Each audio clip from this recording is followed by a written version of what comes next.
Greetings, dear viewer, to my quick take on the Forspoken demo. Honestly, my impressions of this game leave me wanting a lot. The gameplay alone seems very convoluted, though I know they would probably gradually ease you into the real game. Hell, I imagine playing a demo where I had half of my abilities in Ghost of Tsushima and no explanation how to fully use everything, I would probably be equally confused. But the systems as they are presented here are a bit confusing.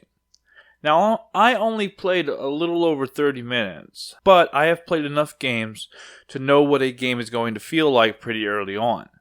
And I hate to say it, but this game does not feel fun to play. Within 30 minutes, I feel like I'm just hopping from place to place with no real sense of rhyme or reason, just following another objective marker. I understand that they won't have much, if any, story in a demo, but the few objectives I had were go here, clear out an enemy, go here. Thankfully, they give you enough abilities at the get-go to make combat varied, but even in its variation, it is limited. I have already encountered several enemies that were weak to one of my offensive abilities while being resistant to the other. And while the combat does look interesting, it doesn't feel nearly as good.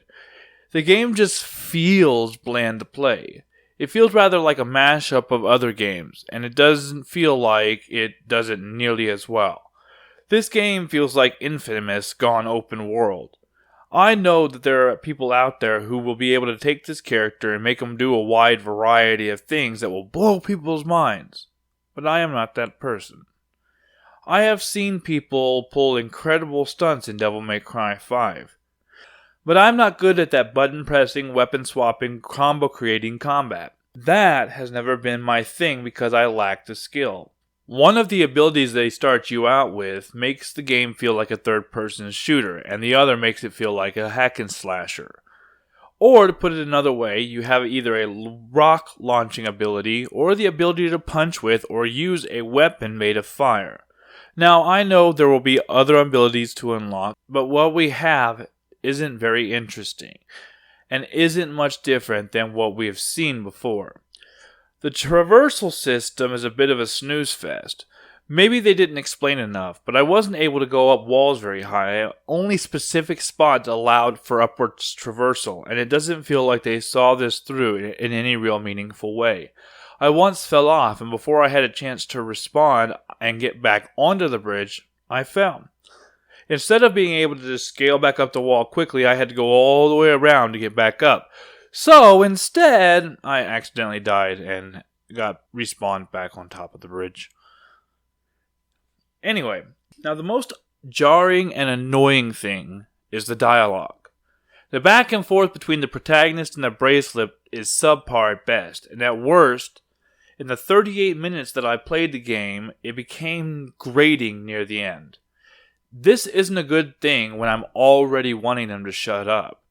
This combination of a hip person hanging with a stiff isn't new, and the way that they make the character and her bracelet are just annoying. The cuff is just smug and unbearable. Frey's character I haven't gotten too much of, but she definitely seems urban? Is that the term? Hell, back in the day we would have called it ghetto, but now you have to watch what you say. Now, I could be totally wrong about this, and this game might be a home run. I will see if any of my trusted reviewers come out and endorse the game. Anyways, this is my stupid little opinion on this. I know if anyone is an avid supporter of the game, they are going to come out and call me out as an idiot who just can't grasp the combat. And sure, but that doesn't mean that I'm not correct in my assessment. Anyways, did you play the demo? What did you think? Let me know in the comments, and if you would, please like and subscribe. I'll see you next time, here in the Twisted Nightmare Studio.